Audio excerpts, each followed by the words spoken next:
அது வந்து கண்டிப்பா ஏற்றுக்கொள்ள முடியாது. பிரதானத்துவம் இந்த கூட்டத்தை கூட்டப்பட்டது. ஏன் இவ்வளவு பெரிய ஒரு கன்ஃபியூஷன்? நான் ரொம்ப சிம்பிளான ஒரு பர்சன். அவருக்கு வேற எந்த விதமான ரைட்ஸும் கிடையாது.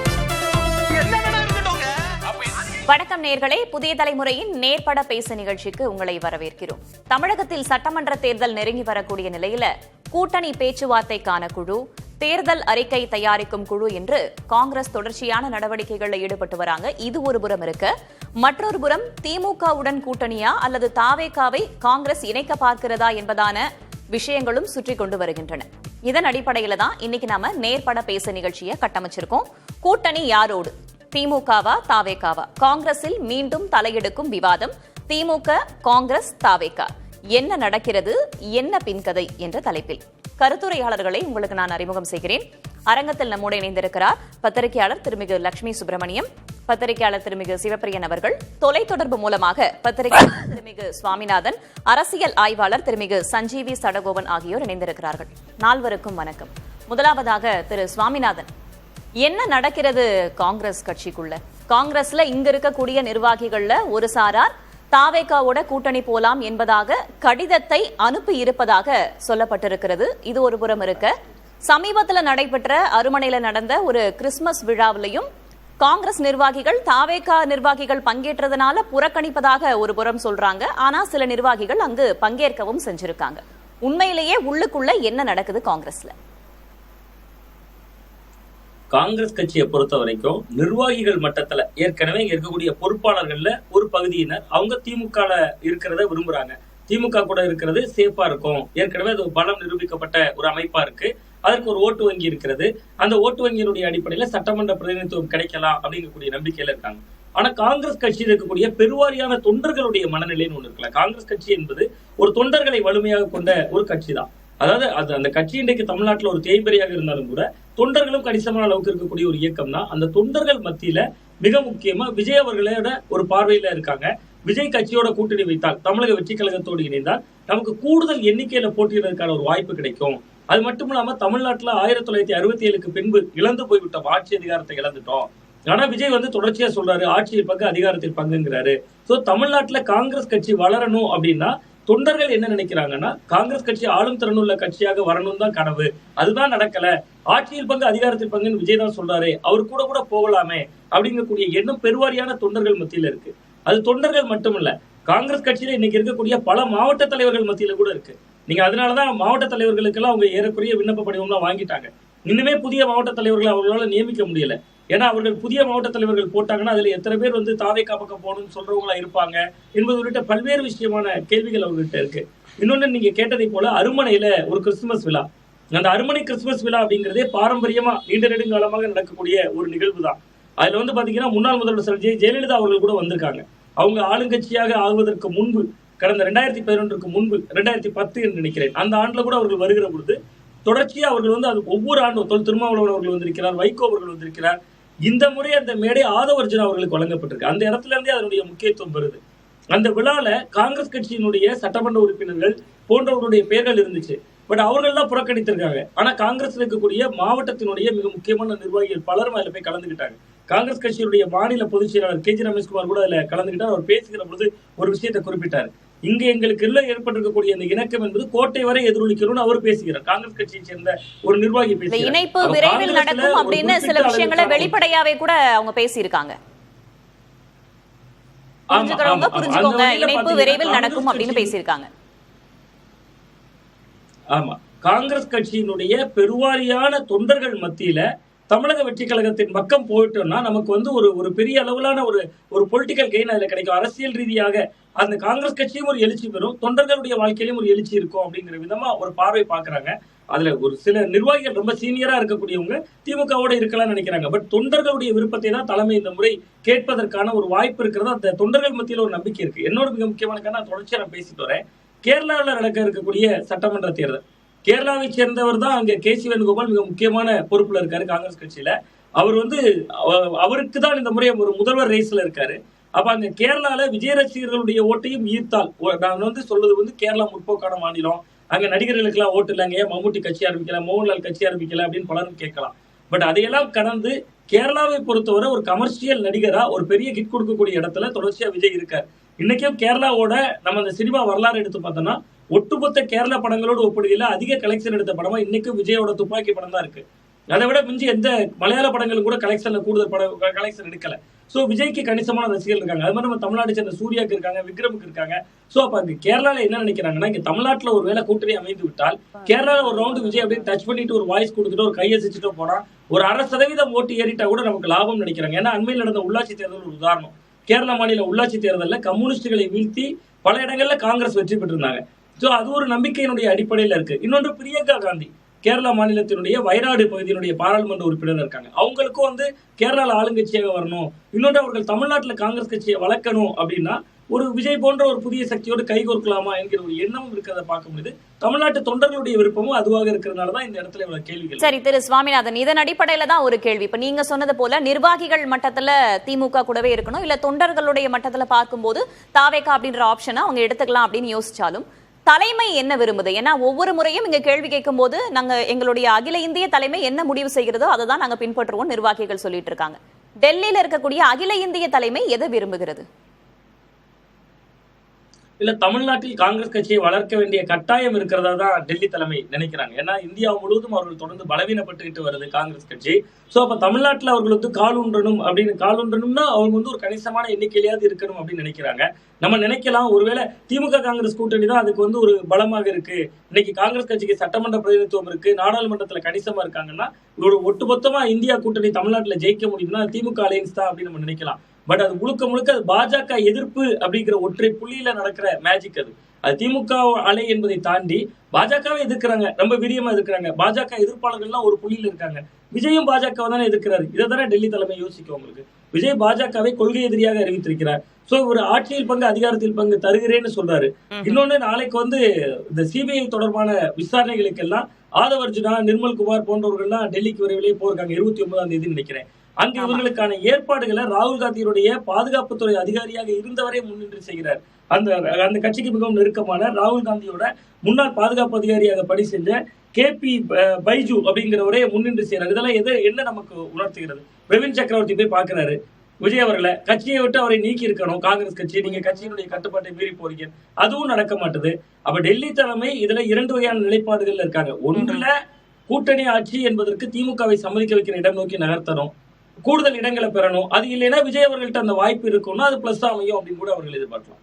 சரி, நம்ம தொடர்ந்து பேசுவோம். கரூர் சம்பவத்திற்கு பிறகு திரு ராகுல் காந்தி திரு விஜய் அவர்களை தொடர்பு கொண்டு பேசியதான செய்தியையும் நம்ம பார்த்திருந்தோம். நம்ம தொடர்ந்து பேசலாம். திருமிகலட்சுமி, திமுகவுடன் நாங்க கூட்டணியில தான் இருக்கோம், எங்க கூட்டணி வலுவா தான் இருக்கு அப்படின்னு தினமும் சொல்லிட்டு இருக்காரு ஒரு பக்கம் செல்வ பெருந்தகை. ஆனா விஜயோடு கூட்டணி இல்லை அப்படின்றத எந்த இடத்துலயும் ஆணித்தரமாக டெல்லி தலைமை சொல்லல. இப்படி மீண்டும் மீண்டும் தாவேகா காங்கிரஸ் அப்படின்ற பேச்ச டெல்லி தலைமை ரசிக்குதா? என்ன நினைக்கிறாங்க காங்கிரஸ்? இங்கே கீழ்மட்டத்தில் தொண்டர்கள், சாமிநாதன் சொன்ன மாதிரி தொண்டர்களுக்கு ஒரு எண்ணம் இருக்குது. திமுக கூட்டணியில் ரொம்ப காலம் பயணிச்சிட்டோம் நம்ம, இனி வேறு புதிய ஒரு கட்சி தமிழ்நாட்டில் இருக்கும்போது தாவேகாவோடு கூட்டணி அப்படின்னா நமக்கு ஒரு வாய்ப்பு கிடைக்கும் அப்படின்னு தொண்டர்கள் மத்தியிலும், அதாவது காங்கிரஸுக்கு நீங்கள் அதிகமாக ஓட்டு வங்கி எங்கே இருக்குது அப்படின்னா கன்னியாகுமரி, நாகர்கோயில் இந்த பகுதிகளில் தான். ஆனால் மற்ற பகுதிகளில் காங்கிரஸுக்கு ஓரளவு ஓட்டு இருக்குது, அது டிரான்ஸ்ஃபர் ஆகும். பட் இன்னைக்கு தமிழ்நாட்டில் யதார்த்தம் என்ன அப்படின்னா பிஜேபிக்கு இருக்க அளவு வாக்கு வங்கி காங்கிரஸுக்கு இருக்கான்னா இல்லை. காங்கிரஸ் தொடர்ந்து ஏதாவது ஒரு திராவிட கட்சியோடு பயணிக்கிறதுனால காங்கிரஸுக்கு ஒரு ஓட்டு வங்கி இருக்குது. சிவகங்கையில் காங்கிரஸுக்கு ஓட்டு வங்கி இருக்குது, கன்னியாகுமரியில் இருக்குது, நாகர்கோயிலில் இருக்குது. இது மாதிரி ஒரு சில பாக்கெட்ஸில் காங்கிரஸ்க்கான ஆதரவும் வாக்குகளும் இருக்குது, இல்லைன்னு மறுத்துட முடியாது. ஆனால் செல்வாக்கு நீங்கள் 2016 ஆகட்டும் இல்லை 2021 ஆகட்டும் ரெண்டு முறையுமே அவங்க போட்டியிட்ட இடங்களை விட அவங்களுக்கு ஸ்ட்ரைக் ரேட் ரொம்ப குறைவு. 2021 41 தொகுதிகளில் போட்டியிடுறாங்க அவங்க. சாரி, 25 தொகுதிகளில் போட்டியிட்டு 2016 41 தொகுதி 8 தான் வின் பண்றாங்க. அடுத்தது 2021 அவங்களோட எண்ணிக்கை குறையுது, கூட்டணியிலே அவங்க வின் பண்ணது 18 சீட்ஸ். இப்போது காங்கிரஸுக்கு இந்த முறை தான் 2021 தான் அவங்களோட ஸ்ட்ரைக் ரேட் அதிகம். அதுக்கு தொடர்ந்து திமுகவோடு பயணிக்கிறதும் ஒரு காரணம். திமுகவுக்கும் காங்கிரஸால் ஒரு லாபம் இருக்குது, இல்லைன்னுலாம் சொல்லிட முடியாது. இவங்களுக்கு பாஜக எதிர்ப்பு அப்படின்றது காங்கிரஸ் எந்த கூட்டணியில் இருக்கிறதோ அந்த கூட்டணிக்கு பிஜேபி எதிர்ப்பு அப்படின்றது ரொம்ப வெளிப்படையான ஒன்று. அதனால காங்கிரஸ் கூட இருக்கிறதுனால திமுகவுக்கும் பெரிய லாபம், காங்கிரஸுக்கு அதை விட பெரிய லாபம். திமுகவோடு இருப்பதனால தான் அவங்களுக்கு எம்எல்ஏக்கள் கிடைக்கிறாங்க.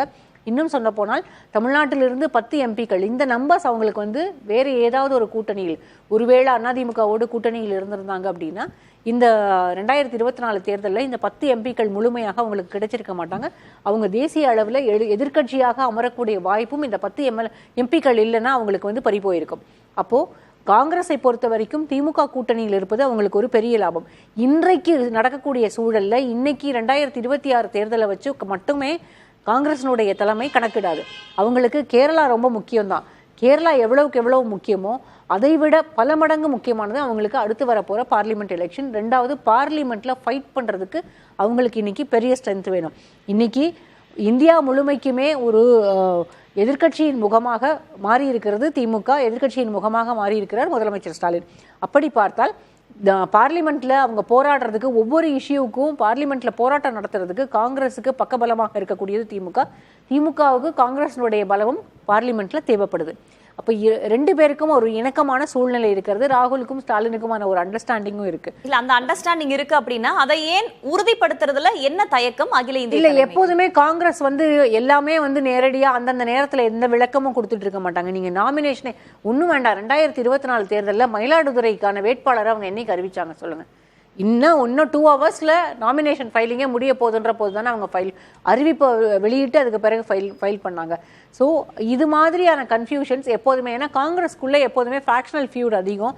அந்த ஃபேக்ஷன்ஸ்னால அவங்களால எந்த டிசிஷன்ஸும் ரொம்ப சீக்கிரமாக எடுக்க முடியறதில்ல. ரெண்டாவது, அவங்களுக்கு பீகார் எலெக்ஷனில் அவங்களுடைய தோல்வி அவங்களுக்கு ஒரு பெரிய பாடத்தை, அதாவது ரீஜனல் பார்ட்டியோட சேர்ந்து போகலை, அல்ல ரீஜனல் பார்ட்டியோட எண்ணத்துக்கு ஈடு கொடுக்கல அப்படின்னா பீகாரில் அவங்க தோத்தது மாதிரியோ இல்லை மகாராஷ்டிராவில் பெரிய தோல்வியை தழுவுறது மாதிரியோ தமிழ்நாட்டிலும் அவங்களுக்கு வந்து அஃபோர்டபுள் கிடையாது. ஏன்னா தமிழ்நாட்டிலிருந்து மட்டும்தான் கான்க்ரீட்டாக அவங்களுக்கு எம்பிஸும் எம்எல்ஏஸும் கிடைக்கிறாங்க. இது வந்து அவங்களுக்கு ரொம்ப பெரிய பலமாக இருக்கும். காங்கிரஸை பொறுத்த வரைக்கும் கேரளாவில் இன்னைக்கு anti incumbency 10 years Pinarayi Vijayan government, அதற்கு பிறகு காங்கிரஸ்க்கு இன்னைக்கு வந்து அங்கே வாய்ப்பு இருக்கிறது. ஆனாலும் விஜய்க்கு அங்கே இருக்க விஜய் ரசிகர்களை மட்டும் நம்பி அங்கே வந்து காங்கிரஸ் வெற்றி பெறணும் அப்படின்னா, இத்தனை ஆண்டுகள் காங்கிரஸ் அங்கே பவரில் இருந்திருக்கு கேரளாவில், இத்தனை ஆண்டுகள் அவங்களுக்கான ஒரு செல்வாக்கும் அங்கே இருந்திருக்கு. அதையெல்லாம் தாண்டி விஜய் ரசிகர்கள் அவங்களுக்கு வாக்களிப்பாங்க அப்படின்றதுக்காக இங்கே வந்து கூட்டணி கணக்குகளை முடிவு பண்ணும் தமிழ்நாட்டில்ன்ற அவசியம் காங்கிரஸுக்கு இல்லைன்னு நான் நினைக்கிறேன். 2029 தேர்தலில் கணக்கில் கொண்டுதான் எந்த முடிவாக இருந்தாலும் எடுக்கப்படும். விஜயோட இன்னைக்கு கூட்டணி போனாங்க அப்படின்னா இன்னைக்கு ஷுவரா சட்டமன்றத்தில் அவங்களுக்கு எம்எல்ஏக்கள் கிடைக்குமா அப்படின்னா அது சந்தேகம் தான். ஏன்னா இது வந்து விஜய்க்கு நீங்க 30% கிடைக்கும், 35% கிடைக்கும் அப்படின்னு சர்வேக்களை வச்சு நீங்க வந்து பேசிடலாம். ஆனா இது வரைக்கும் அவருக்கு வாக்கு வங்கி அப்படின்றது என்னன்னு நமக்கு தெரியாது. அவரோடது அன்ப்ரூவ்டு சப்போர்ட் தான்.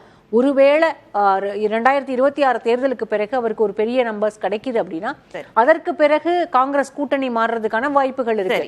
ஆனா இப்பவே கூட்டணி மாறினாங்க அப்படின்னா அவங்களுக்கு எம்எல்ஏக்களும் கிடைக்கிறதுக்கான வாய்ப்புகள் குறைஞ்சு போயிடும். இன்னைக்கு அவங்களோட ஸ்ட்ரென்த்தே ரொம்ப கம்மி தான்.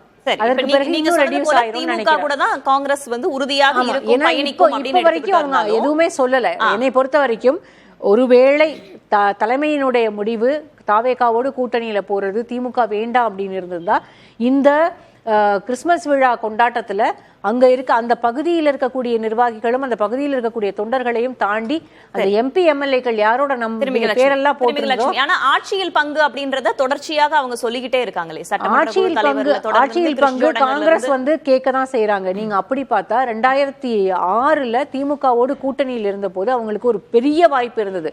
அன்றைக்கு எஸ்ஆர் பாலசுப்ரமணியம் தலைமையில் எதிர்கட்சி வரிசையில் அமர்ந்திருந்தது காங்கிரஸ். அன்றைக்கு கூட்டணியில தான் இருந்தாங்க, வெளியில இருந்து சப்போர்ட் பண்ணாங்க.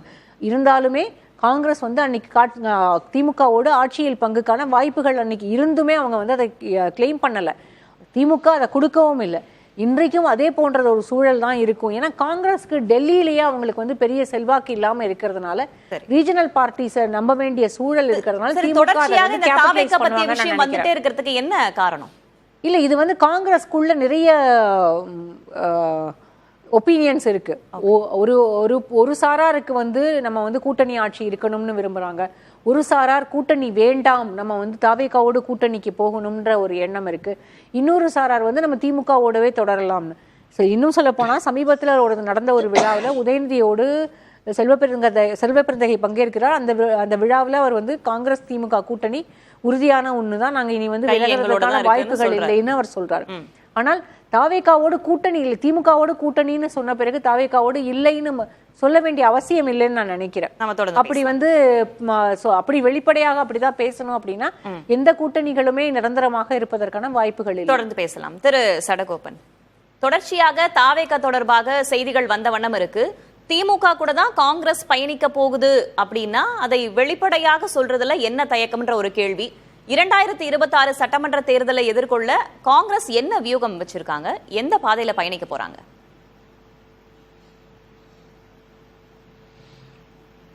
தமிழ்நாட்டை பொறுத்த வரைக்கும் பார்த்தோம் அப்படின்னா இந்த அலைன்ஸ் சினாரியோன்றது ஒரு ஒரு ஒரு ட்ரையாங்கிள் லவ் ஸ்டோரி மாதிரி தான் இருக்குன்னு சொல்லணும். ஏன்னா NDA ADMK wants TVK wants Congress and Congress wants DMK. இப்போதைக்கு இருக்கக்கூடிய சினாரியோ இப்படி தான் ஷார்ட் எக்ஸ்பிளைன் பண்ண நினைக்கிறேன். ஏன்னா ஏற்கனவே தேவையான அளவுக்கு லட்சுமி மேம் சொல்லிட்டாங்க. 3 காரணங்கள். ஒன்னு வந்து எலக்டோரல் காங்கிரஸ்க்கு கிடைக்கக்கூடிய விக்டரி வந்து ஒரு நியூமரிக்கலாவும் சரி வேற எந்த அலைன்ஸ்லயும் கிடைக்காது. ஏன்னா டிவிகே ஸ்டில் அன்டெஸ்டட். கடந்த தேர்தலில் பாத்தீங்கன்னா 2021 எலெக்ஷன்ல பார்க்கும்போது Congress strike rate 80%, 25 seat contest பண்ணாங்க, 18 ஜெயிச்சாங்க. 2024 லோக்சபா எலெக்ஷன்ல பாத்தீங்கன்னா 100% ஸ்ட்ரைக் ரேட். சோ தேசிய அளவில் வேற எங்கேயுமே இல்லாத ஒரு கான்பிடன்ஸ் வந்து காங்கிரஸ் வந்து தமிழ்நாடு கொடுக்குது. அதனால வந்து நேஷனல் லெவலில் அந்த ரிஸ்க் எடுக்க மாட்டாங்க. செகண்ட் ஃபேக்டர் வந்து பாத்தீங்க அப்படின்னா இந்த லீனேஜ் இருக்கு இல்லையா, அந்த பாரம்பரியமா பாத்தீங்க அப்படின்னா ஒரு நேச்சுரலான ஒரு அலைன்ஸ் இருக்கு ரெண்டு பேருக்கும் ஐடியாலஜிக்கலா. அது இல்லாம 2019 எலெக்ஷன் முன்னாடி பாத்தீங்க அப்படின்னா ராகுல் காந்தி அவர்கள் வந்து ஒரு பிஎம் கேண்டிடேட்டா முன்னெடுச்சது ஸ்டாலின் அவர்கள் தான். சோ நேஷனல் லெவல்ல பாத்தீங்க அப்படின்னா மற்ற இடத்துல இப்ப பாத்தீங்கன்னா த இந்தியா அலைன்ஸ் இஸ் பிரேக்கிங். நீங்க ஆர்ஜேடி அலைன்ஸோட தேர்தலுக்கு க்ளோஸா பாத்தீங்கன்னா எவ்வளவு சிக்கல்கள் ஏற்பட்டது. அதே போல பாத்தீங்கன்னா யூபியில எஸ்பியோட ஒரு விதமான ஒரு இன்னொரு ஃபிரிக்ஷன் தான் இருக்கு. மகாராஷ்டிரால பாத்தீங்கன்னா தாக்கரேஸ் அவங்களோட சண்டை போட்டு இருக்காங்க. என்சிபி இப்போ இணைய போகுது இன்னைக்கு. இந்த மாதிரி பல விஷயங்கள் வந்து அவங்களுக்குள்ளே பிரச்சனை இருக்கும்போது ஒரு கன்சிஸ்டன்டான ஒரு உத்தரவாதம் கொடுக்கக்கூடிய ஒரு அலைன்ஸ் வந்து இங்க டிஎம்கே இருக்கிறதுனால 99 சீட்ஸ் இருக்கு இன்னைக்கு காங்கிரஸ் இருக்கு அப்படின்னா அது காரணம் வந்து இன்னைக்கு டிஎம்கே தான். சோ அதனால கண்டிப்பா அந்த ரிஸ்க் எடுக்க மாட்டாங்க. செகண்ட் நீங்க கேட்ட கேள்வி எப்படின்னா காங்கிரஸ் ஏன் தாமதிக்கிறாங்கன்னு கேள்வி கேட்டீங்க. சோ தேசிய கட்சிகளுக்கு பாத்தீங்கன்னா இப்போ எலெக்ஷனுக்கு முன்னாடி செல்லக்கூடிய நரேட்டிவ்ஸ் எல்லாம் ஒரு பெரிய விஷயமா இருக்காது. ஏன்னா நீங்க இதே மாதிரி பிரச்சனைகள் எல்லா கட்சியிலும் இருக்கு. இப்போ பாஜகலையும் பாத்தீங்க அப்படின்னா நிறைய பிரச்சனைகள் இருக்கு. தமிழ்நாட்டை சார்ந்த பிரச்சனைகள். அடுத்து அண்ணாமலை என்ன பண்ண போறாரு, இன்னும் அலைன்ஸ் சேரலையா அப்படின்ற பிரச்சனைகள் இருக்கு. சோ தேசிய நேஷனல் பாலிட்டிக்ஸ் பொறுத்தவரைக்கும் பாத்தீங்கன்னா they don't worry about what is happening in the media. கடைசியா எடுக்கக்கூடிய முடிவுகள் தான் வந்து முக்கியமான முடிவுகளா இருக்கும். தாவேகாவுடன் கூட்டணி இந்த மாதிரி செய்திகளின் அடிப்படையில வேற வலிமையை கூட்டுகிறதா காங்கிரஸ், கூடுதல் சீட்டு ஒதுக்கணும் அப்படின்னு? சோ அது கண்டிப்பா பண்ணுவாங்க. நீங்க ரீசெண்டா நடந்து முடிஞ்ச பீகார் தேர்தலையும் பாத்தீங்க அப்படின்னா அந்த கூட்டணி பேச்சுவார்த்தை நடந்து முடிஞ்ச பிறகு என்ன சொல்றாருன்னா Congress high command incharge Krishna Allavaru statement கொடுக்கிறாரு. அந்த ஆர்ஜேடியில வந்து தேஜஸ்வி சீஃப் மினிஸ்டரா இருப்பாரு, நாங்க வந்து டிசிஎம்ஆர் சொல்லிட்டு அவரே வந்து அனௌன்ஸ் பண்றாரு. சோ அவங்களுடைய ஒரு காங்கிரஸ் பார்ட்டிக்கு வந்து அவங்களுடைய பலத்தை காமிக்கிறதுக்கான ஒரு அழுத்தம் கொடுக்கணும் இல்லையா? அதனால கண்டிப்பா திமுக கூட காங்கிரஸ் கூட்டணியில இருக்காங்க. எங்களுக்கு இன்னொரு ஆப்ஷனும் வெளிப்படையா இருக்கு, இன்னொரு ஆப்ஷன் எங்களுக்கு ஓபன்ல இருக்கு அப்படின்றதன் அடிப்படையில வேற வலிமையை கூட்டுவதற்கான வாய்ப்பு இருக்கான்னு கேக்குறேன். கண்டிப்பா. ஏன்னா சீட் ஷேரிங் டாக்ஸ் போயிட்டு இருக்கு இல்லையா? நீங்க நவம்பர் 16ஆம் தேதி காங்கிரஸ் ஒரு பிரமுகர் போய் பாக்குறாரு டெல்லியில. அகில இந்திய காங்கிரஸ் தலைவர் கார்கே பாக்குறாரு. ஒரு 3 நாள் கழிச்சு பாத்தீங்கன்னா அந்த ஐவர் குழு அமைக்கிறாங்க, பேச்சுவார்த்தை குழு. அந்த வாரமே வந்து முதலமைச்சரை சந்திச்சு பாத்தீங்க அப்படின்னா ஒரு ஃபார்முலான மீட்டிங் ஆரம்பிக்கிறாங்க டு எஸ்டாப்ளிஷ் ஓகே அலைன்ஸ் இருக்குன்றது மாதிரி. தொடர்பா அபிஷியலா எத்தனை சீட்டு கேட்கறாங்கன்ற மாதிரி தகவல் வரல. இருந்தாலும் வந்து மீடியால வந்த தகவல் படி ஒரு 55-60 சீட் கேட்கறாங்கன்னு சொல்லிட்டு தகவல் வந்தது. அது காங்கிரஸ் சீட் பிளான் பண்ணதா சொன்னாங்க. சோ கண்டிப்பா அந்த சினாரியோ இருக்கு. ஏன்னா எந்த கட்சியா இருந்தாலும் அதிகபட்சமான சீட்ல கண்டெஸ்ட் பண்ணவங்க எதிர்பார்ப்பாங்க. சோ லாஸ்ட் டைம் பாத்தீங்கன்னா இந்த சினாரியோ கிடையாது. ஏன்னா அவங்களுக்கு இருந்த ஒரே ஆப்ஷன் வந்து either they should contest alone, அப்படின்னா திமுக போன தவிர ஏடிஎம்கே போறதுக்கான வாய்ப்பே கிடையாது. அப்படி இருக்கும்போது இப்போ அவங்களுக்கு வாய்ப்பு அமைஞ்சிருக்கு. Because TVK is waiting for Congress. So இப்படி இருக்க சினாரியோ வந்து கண்டிப்பா வந்து காங்கிரஸ் அவங்களுடைய என்ன சொல்றது ஒரு டிமாண்ட் இன்க்ரீஸ் பண்ண தான் பாப்பாங்க தவிர அது தவறாவும் கிடையாது. Politics it's very usual. அதனாலதான் பாத்தீங்கன்னா லாஸ்ட் வீக் கூட கிரீஷ் சோடன்கர் காங்கிரஸ் அகில இந்திய காங்கிரஸ் கமிட்டி இன்சார்ஜ் கூட பாத்தீங்கன்னா ஒரு பேட்டி அடிச்சிருந்தாரு, we want to be the part of the governance சொல்லிட்டு. சோ இந்த மாதிரி தொடர்ந்து அவங்க கொடுத்துட்டு தான் இருப்பாங்களே தவிர high command will intervene only the last moment. இது கடைசியா எப்படி முடியும் அப்படின்னா முதலமைச்சர் அவர்கள் ராகுல் காந்தி கிட்ட பேசி அப்படி முடிக்குமே தவிர இப்போ இங்க ஸ்டேட் லெவல் லீடர்ஸ் பேசுறது எல்லாமே பெரிய இம்பாக்டா இருக்காது. இல்ல கடைசி முடிவு எடுக்க போறது சிஎம் அண்ட் ராகுல் காந்தியை தவிர இருக்குமே, வேற யாருக்கிட்டையும் முடிவு இருக்காது. பேசுவோம். தாவேகாவை பயன்படுத்தி பேர வலிமையை அதிகரித்துக் கொள்கிறதா அப்படின்னு தான் கேள்வி. நம்ம தொடர்ந்து பேசலாம். திரு சிவபிரியன், தாவேகா என்ன நினைக்குது இந்த விஷயத்துல? உங்களுக்கு காங்கிரஸ் வேணும், யாருமே வரல. சரி, காங்கிரஸ் வந்தா அவங்க என்ன நினைக்கிறாங்கன்னா, விஜய்க்கு வந்து திரை பிம்பம் வந்து ஒரு தேர்தலில் ஃபர்ஸ்ட் எலெக்ஷன்லேயே வந்து அவர் சீஃப் மினிஸ்டர் ஆகக்கூடிய அளவுக்கு அவருக்கான அந்த ஆதரவு வந்து வராது அப்படிங்கிறது இப்போ இருக்கிறதுல தெரியுது. இந்த 30-35% வந்து அவங்க பேசுறது. எந்த ஒரு எலக்ட்ரானிக் மீடியாவும் ஒரு பெரிய ஒரு மீடியா ஹவுஸோ இல்லை வந்து ஒரு பெரிய சர்வே பண்ணுற ஒரு ஆர்கனைசேஷனோ யாருமே ஒரு சாம்பிள் சைஸை கொடுத்து இது வரைக்கும் விஜய்க்கு 30% இருக்கு, 35% இருக்குன்னு எந்த ஒரு கிரெடிபிள் ஆர்கனைசேஷனும் சொல்லலை. இது இன்டர்னல் சர்வேஸ். எல்லா கட்சிகளுக்கும் அவங்க பணம் இருக்கிறவங்க அந்த இன்டர்னல் சர்வேஸை கமிஷன் பண்ணுறாங்க. அதில் இருக்கக்கூடிய சாம்பிள் சைஸ் என்னங்கிறது யாருக்கும் தெரியாது. இது வந்து முழுக்க அந்த 30, 35, 40 இல்லை தாவேகாவுக்கு 5% தான் இருக்குது, 10% தான் இருக்குன்னு எதிர்கட்சிகள் சொல்றது எல்லாமே வந்து இல்ல நான் சொல்றது என்னன்னா எல்லாமே வந்து லீக் பண்ணப்படுறது தான். இதுல வந்து யாருக்குமே என்ன சாம்பிள் சைஸ் எவ்வளவு பேர்கிட்ட கேட்டாங்கிறது எதுவுமே தெரியாது. இதை வச்சுக்கிட்டு காங்கிரஸ் மாதிரி ஒரு தேசிய கட்சி வந்து முடிவெடுக்கும்னு நான் நம்பல. இன்னொன்னு, தாவேகாவுக்கு நிச்சயமா அவங்களுக்கு வந்து காங்கிரஸ் இருந்தா ஒரு பெரிய எலிவேஷன் கிடைக்கும். ராகுல் காந்தியும் விஜயும் ஒரு ஸ்டேஜ்ல நின்று நாங்க 2 பேரும் ஒன்னா இருக்கோம்னு சொன்னாங்கன்னா அது வந்து ஒரு பெரிய எலக்ட்ரிஃபைங் அட்மாஸ்பியரா இருக்கும்னு தாவேகாவும் நினைக்குது.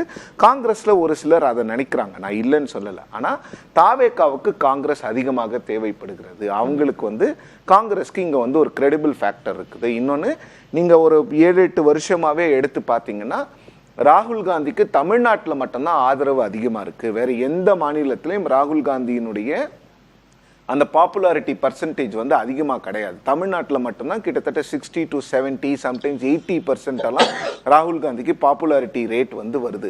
அப்போ தாவேகா என்ன நினைக்கிறாங்க, இங்கே வந்து நமக்கு வந்து ஒரு கூட்டணினா திமுகவோட கூட்டணிக்கு போக முடியாது, அதிமுகவோட கூட்டணிக்கு போறதுக்கு விருப்பம் இல்ல, போகவும் முடியாது. காங்கிரஸ் கன்சிடர் பண்ணல. நீங்க தாவேகா என்ன நினைக்கிறாங்கன்னு கேட்டதுக்கு நான் சொல்றேன், காங்கிரஸ் உடைய நிலைமை தாவேகா நிச்சயமா காங்கிரஸ் வேணும்னு நினைக்கிறாங்க. சோ இந்த தாவேகா வந்து இந்த என்ன சொல்றது, இந்த ஸ்பெகுலேஷன்ல எப்ப ஆரம்பிக்கிறாங்க, ராகுல் காந்தி அவர்கள் வந்து விஜய் அவர்களுக்கு கரூர் சம்பவத்துக்கு பிறகு தொலைபேசியில பேசுகிறார்.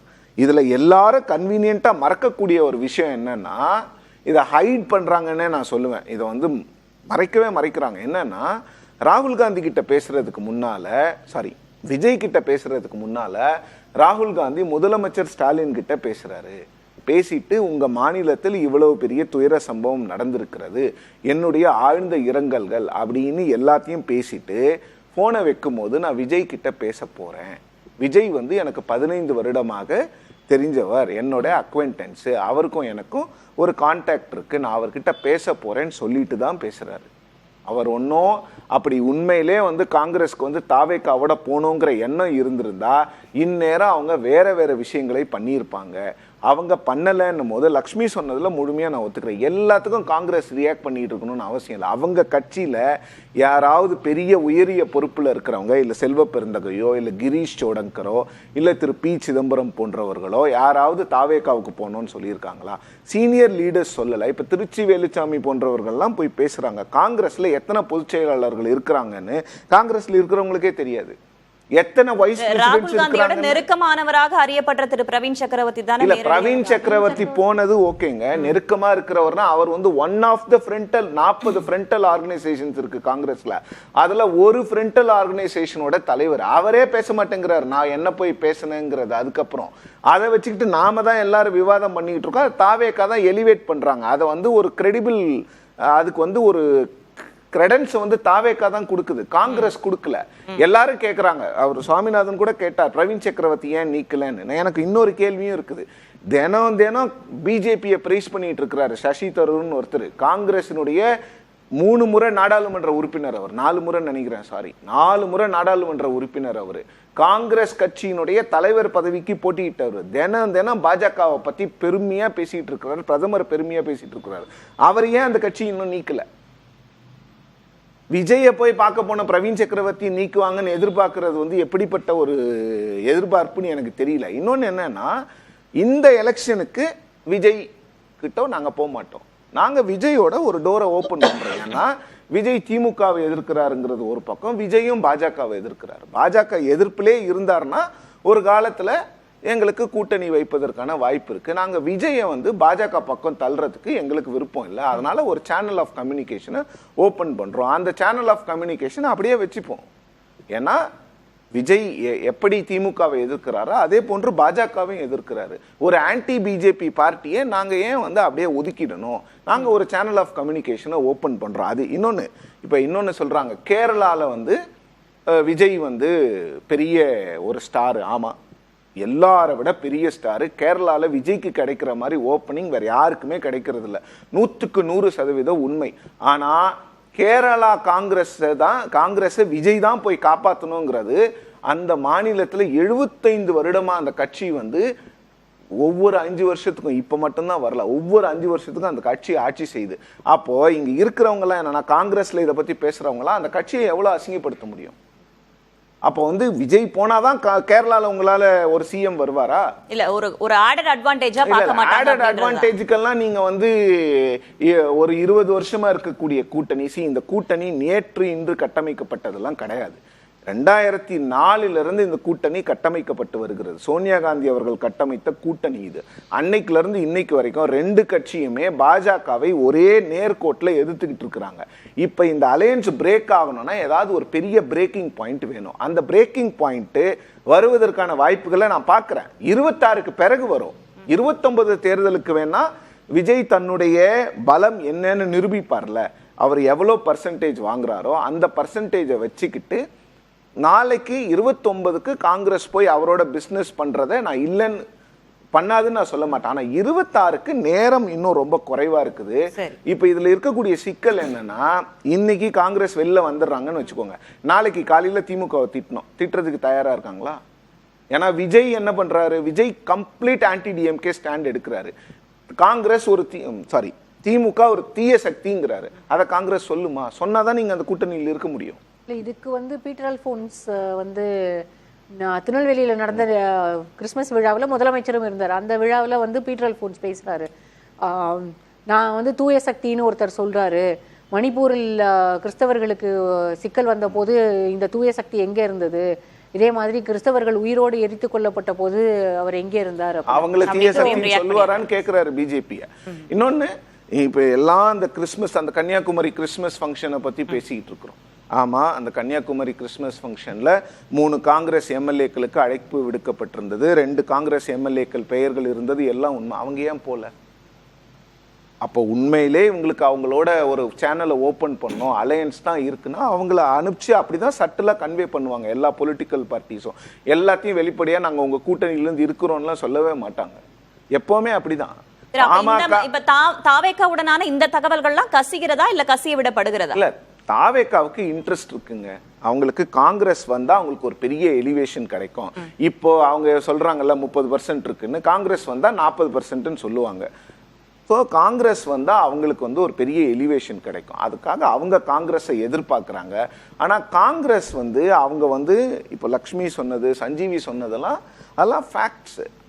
டிஎம்கே கிட்ட இன்னைக்கு வந்து 22 நாடாளுமன்ற உறுப்பினர்கள் மக்களவையிலையும் 10 பேர் வந்து ராஜ்யசபாலையும் இருக்கிறாங்க. இன்னைக்கு நீங்க வந்து மகாராஷ்டிரால நீங்க வீக்கன் ஆயிட்டு இருக்கீங்க. பீகார்ல இந்தியா அலையன்ஸ்னே ஒண்ணு கிடையாது, ஆப்போசிஷனே கிடையாது.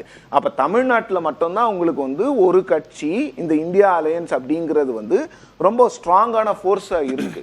ஸோ இதையும் நீங்க கெடுத்துக்கணும்னா அந்த மாதிரி ஒரு விஷயத்த காங்கிரஸ் நிச்சயமா இந்த தேர்தலுக்கு செய்ய மாட்டாங்க. இன்னொன்னு, இப்போ இந்த கிரீஷ் சோடங்கர் பேசுறது இது எல்லாமே வந்து தொண்டர்களை என்ன சொல்றது, அவங்களுக்கு வந்து ஒரு நம்பிக்கையை கொடுக்கறதா. இன்னொன்னு, இந்த காங்கிரஸ் ஒரே ஒரு நிமிஷம், காங்கிரஸ் தலைவர்கள்லாம் பேசுறாங்கல்ல தொண்டர்களுக்கு மதிப்பளிப்போம்னு, இவங்க எப்ப தொண்டர்களுக்கு மதிப்பளிச்சாங்கன்னு எனக்கு ஒரு சந்தேகம் இருக்குது. இப்போ 17 காங்கிரஸ் எம்எல்ஏஸ் இருக்காங்க. இந்த எம்எல்ஏஸ் எவ்வளவு கூட்டம் அவங்க தொகுதியில போட்டிருக்கிறாங்க. எத்தனை முறை ராகுல் காந்தி தமிழ்நாட்டுக்கு வந்திருக்கிறார். 2024 10 நாடாளுமன்ற உறுப்பினர்கள் தமிழ்நாட்டுல ஜெயிச்சாங்க. ராகுல் காந்தியோ இல்ல பிரியங்கா காந்தியோ இந்த 1.5 வருஷத்துல எத்தனை முறை வந்து தமிழ்நாட்டுல பொதுக்கூட்டம் நடத்தினாங்க? கேட்போம். திரு சஞ்சீவி, இந்த கேள்வி உங்களுக்கு தான்.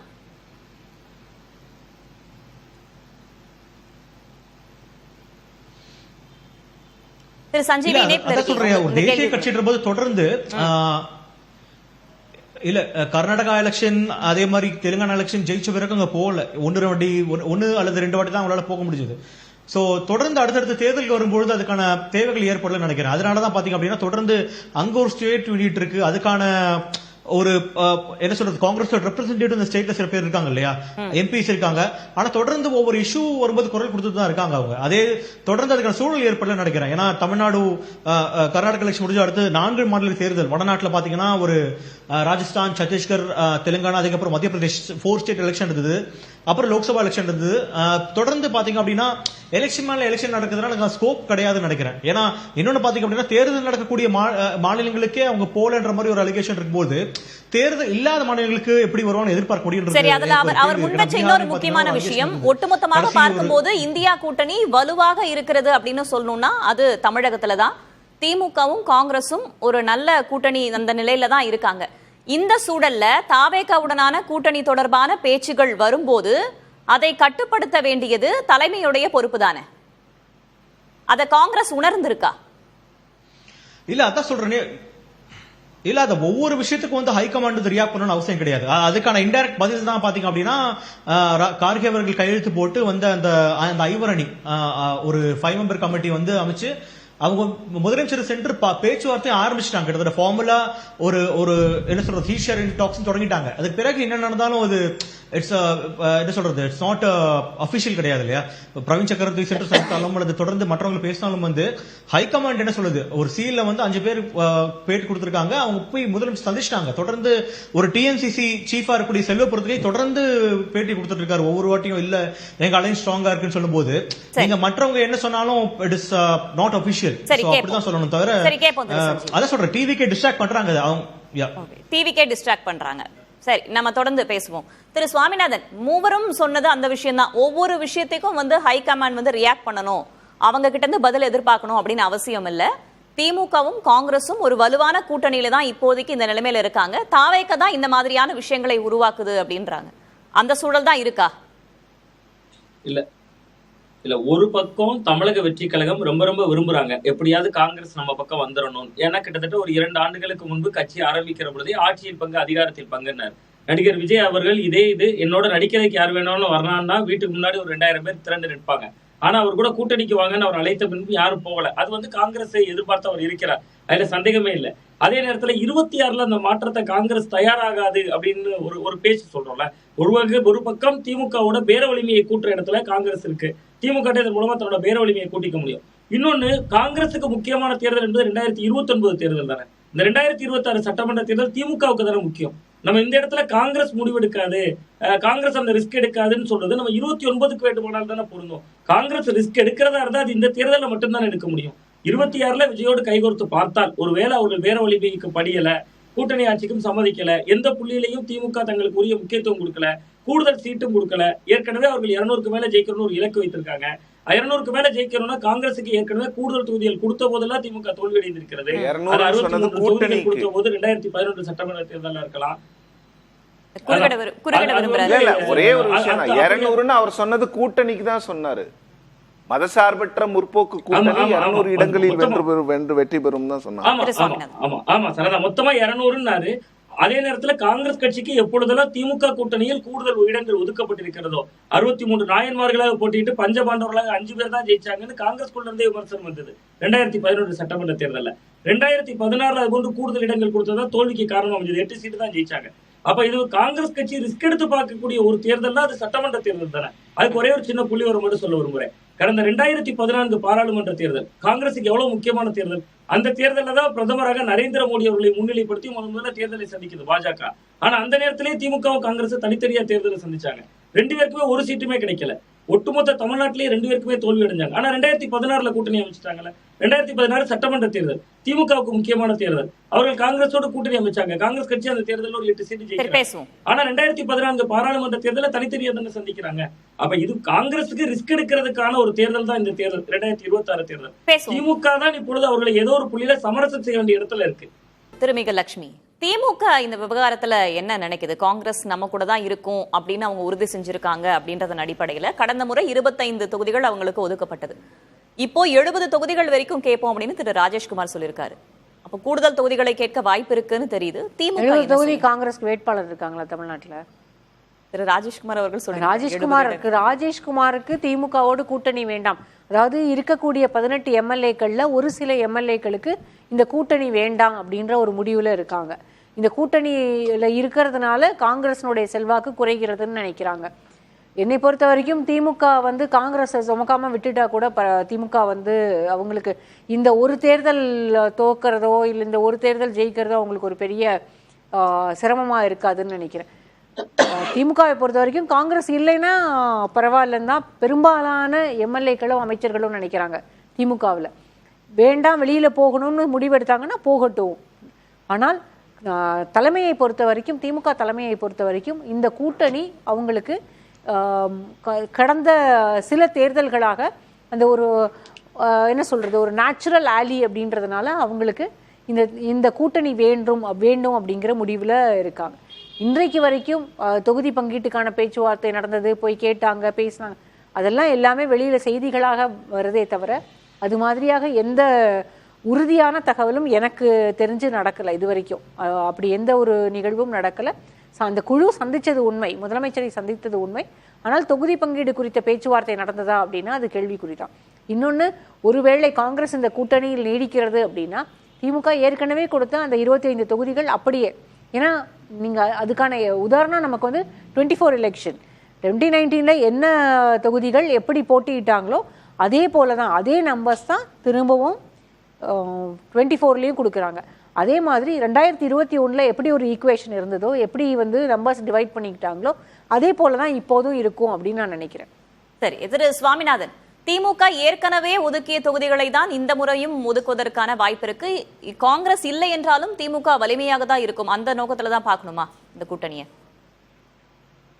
இல்ல, காங்கிரஸ் இல்லைன்னா திராவிட முன்னேற்ற கழகத்துக்கு சிறுபான்மையினர் ஓட்டுகள் கிடைக்கிறதுல பெரிய சிக்கல்கள் இருக்கலாம். நீங்க திமுகவினுடைய தொடர் வெற்றி, திமுக நிறைய மக்கள் நல திட்டங்கள் செஞ்சிருக்காங்க. அது புதுமை பெண் திட்டமா இருக்கலாம், விடியல் பயணமா இருக்கலாம், ஏராளமான திட்டங்கள், மகளிர் கொடுக்கக்கூடிய 1000 ரூபாயா இருக்கலாம், 1,17,00,000 பெண்களுக்கு மேல 1,30,00,000 பெண்களுக்கு இப்ப கொடுக்கக்கூடிய திட்டங்கள் இருக்கலாம். இதெல்லாம் என்னதான் மக்கள் நல திட்டங்கள் நடந்தாலும் தமிழ்நாட்டில் ஒரு 12% சிறுபான்மையினர் ஓட்டு இருக்கு. இன்னொரு பக்கம் பாஜக எதிர்ப்பு, இந்த இரண்டும் சேர்ந்துதான் அவர்களுக்கு தொடர் வெற்றி ஆகுது.